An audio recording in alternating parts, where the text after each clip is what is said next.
Hola, ¿qué tal? Yo soy José Antonio Hernández Arbizu. Yo les voy a hablar sobre la extracción, la obtención y el uso en las industrias del cobre, aluminio y titanio. Tal como su nombre lo indica, es sobre la extracción del cobre. Este procedimiento mediante el cual se extrae el cobre de la tierra.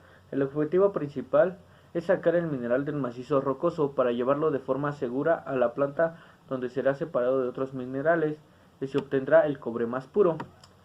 La obtención del cobre. Hay muchos métodos para obtener el cobre, pero yo me enfoqué más en uno que contiene 7 pasos. 1. La exploración.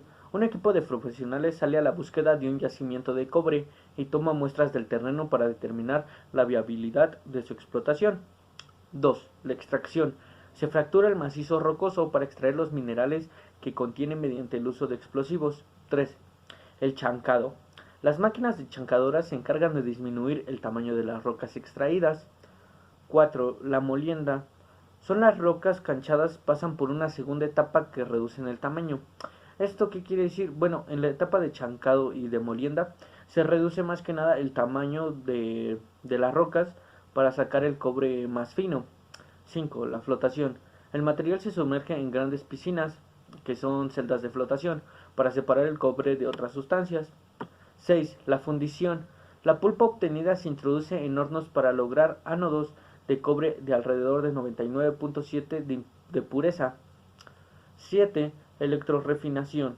Mediante electrólisis, el cobre se corre de los ánodos para formar cátodos de 99.99% de pureza.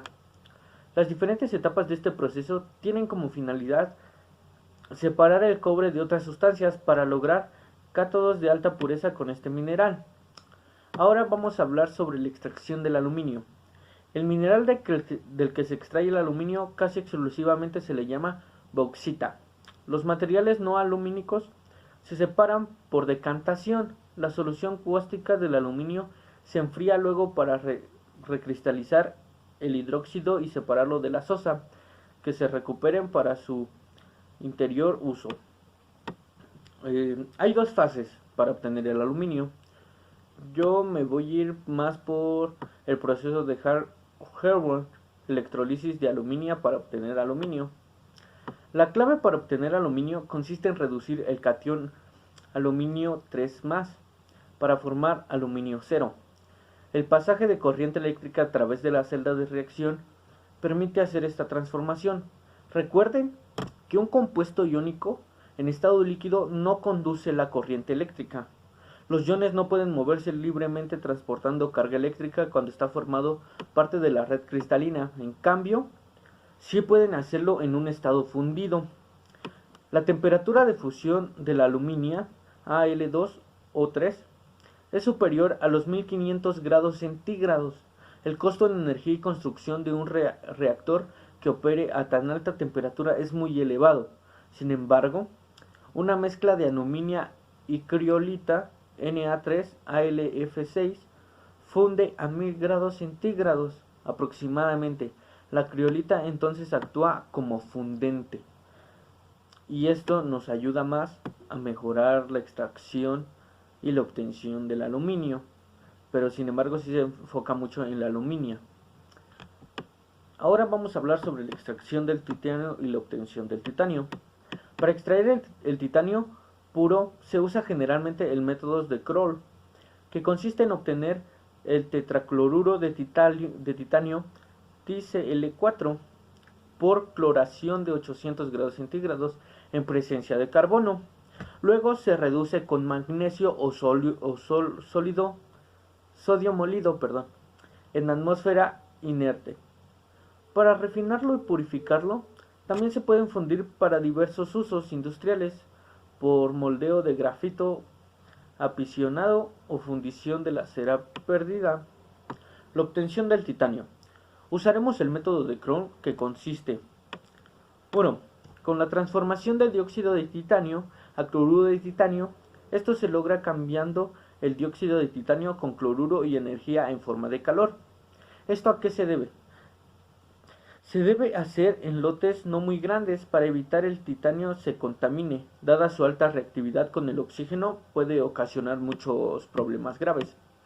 En el segundo paso es limpiar el cloruro de titanio de cualquier impuridad restante mediante la destilación. Esto nos ayuda a impurar, ya que con la destilación se puede separar muy bien a veces la mezcla o así. De ahí pasa a otro contenedor con magnesio líquido a una temperatura de 1300 Kelvin en una atmósfera de argón puro.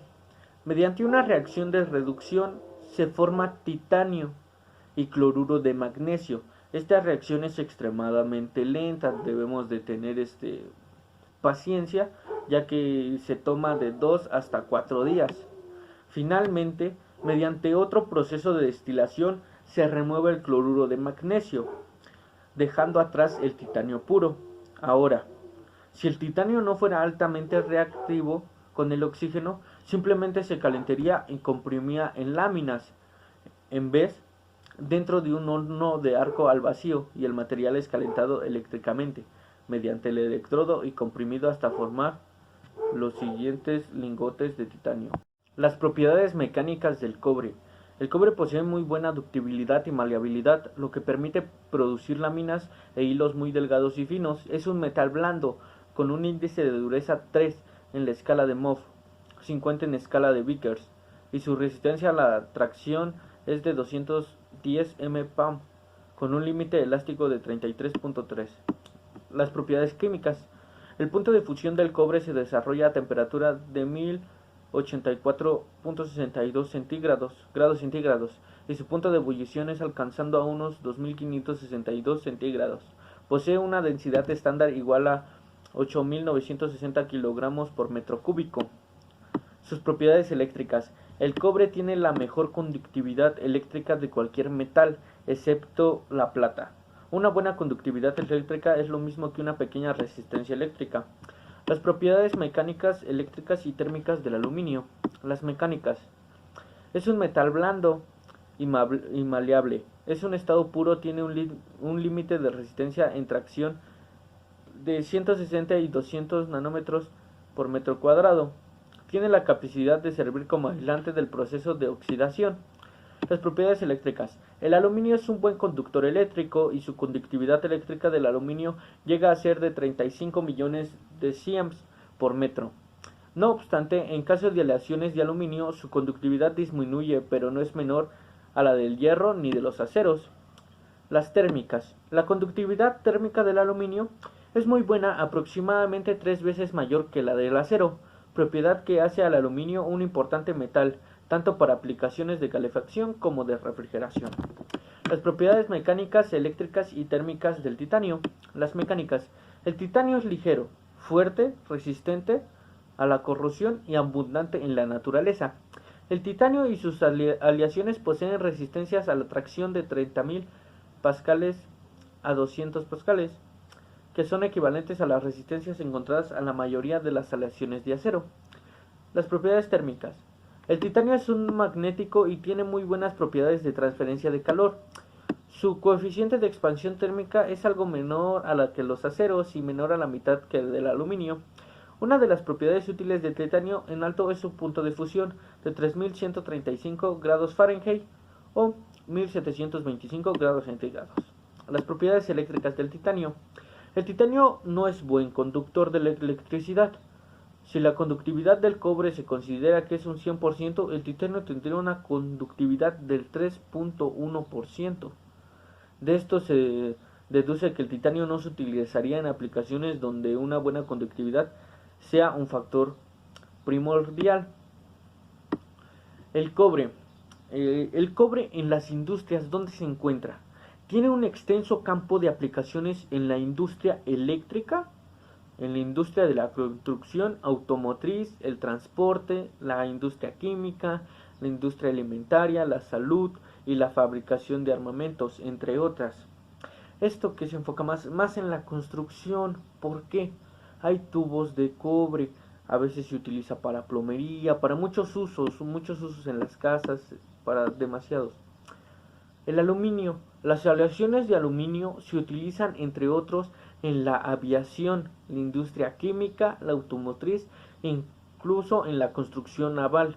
El aluminio es utilizado en la industria también en su forma pura. En el aluminio, ¿dónde lo podemos ver? Lo podemos ver en latas de aluminio, lo podemos ver en latas de refresco, en papel aluminio, en mucho, mucho, mucho. El cobre, el titanio se utiliza para aplicaciones arquitectónicas, donde se aplica como panel exterior, y en las industrias nuclear, petrolera y química, donde se utiliza para tuberías, etcétera, debido a su resistencia a la corrupción. Pues aquí vimos más que nada todo sobre el cobre, aluminio y titanio. Esto nos ayuda más a reforzar sobre sus propiedades. Bueno, ya que yo no sabía de sus propiedades, también de cómo se obtenían, y es bueno saberlo por si algún día llegamos a entrar a la industria, ya podemos saber cómo obtener algún material y qué propiedades tienen. Bueno, pues esto fue todo. Muchas gracias.